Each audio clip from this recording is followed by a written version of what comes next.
Uzazi Plus, karibu tuzungumze uzazi, na leo tunazungumzia matumizi sahihi au jinsi ya kutumia njia za dharura ya uzazi wa mpango au kama inavyozoeleka kwa jina la P-2. P-2 inatumika kwa mtu asiyetumia njia za uzazi wa mpango, lakini pia hataki kupata ujauzito au kushika ujauzito kwa wakati huo. Huyu mtu anaweza kuwa ni mwanamke aliyepo kwenye ndoa, msichana au binti ambaye hajaolewa, lakini lengo lake hataki kupata ujauzito kwa wakati huo. Kuna mazingira ambayo humfanya mtu huyu aweze kutumia hiyo njia ya uzazi wa mpango. Kwa mfano, msichana au mwanamke aliyebakwa na hataki kupata ujauzito kutoka kwa mbakaji, akiwa na shiriki tendo la ndoa na mume wake au mwenza, kondom ikapasuka, alafu mwenza akawa amemwaga shahawa ndani ya uke wake. Pia kama huyu mtu hataki kabisa kushika ujauzito na amesahau kutumia njia za uzazi wa mpango, then katika hayo mazingira huyu mteja anaruhusiwa kutumia njia ya uzazi wa mpango ya njia za dharura ya uzazi wa mpango au P-2.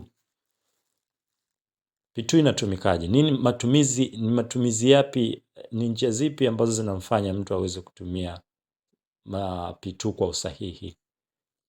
Baada ya huyu mteja kushiriki tendo la ndoa ambalo halijatumia njia yoyote ile ya uzazi wa mpango, kwa mfano kondom au njia zingine za uzazi wa mpango, huyu mteja anatakiwa ndani ya masaa 72 ambayo sawa na siku 3 au ameshatumia njia ya dharura ya uzazi wa mpango au P-2.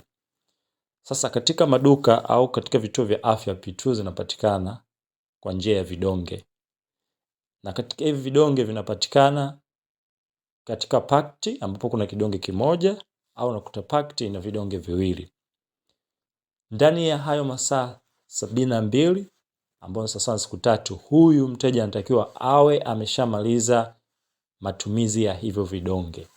Maana yake kama atapata P-2 au njia ya dharura ya uzazi wa mpango ambayo ina kidonge kimoja, maana yake anatakiwa ameze kimoja ndani kabla ya masaa 72 hajaisha. Akipata njia ya dharura ya uzazi wa mpango au P-2 ambayo ni vidonge viwili, anatakiwa make sure au ahakikishe kwamba ndani ya masaa 72 au tayari ameshamaliza hiyo dozi, ambapo atameza kidonge kimoja mara baada ya kununua au kuweza kupata hiyo njia ya dharura ya uzazi wa mpango P-2, na kidonge cha pili atakimalizia baada ya masaa 12 toka alipomeza kidonge cha kwanza. Baada ya kufanya hivyo, basi atakuwa ameshamaliza dozi nzima ya P-2 na tayari vidonge vitaanza kufanya kazi. Na hayo kwa kifupi tu ndio matumizi sahihi ya vidonge vya P-2 kwa mteja ambaye hataki kupata ujauzito au kushika ujauzito. Asanteni sana.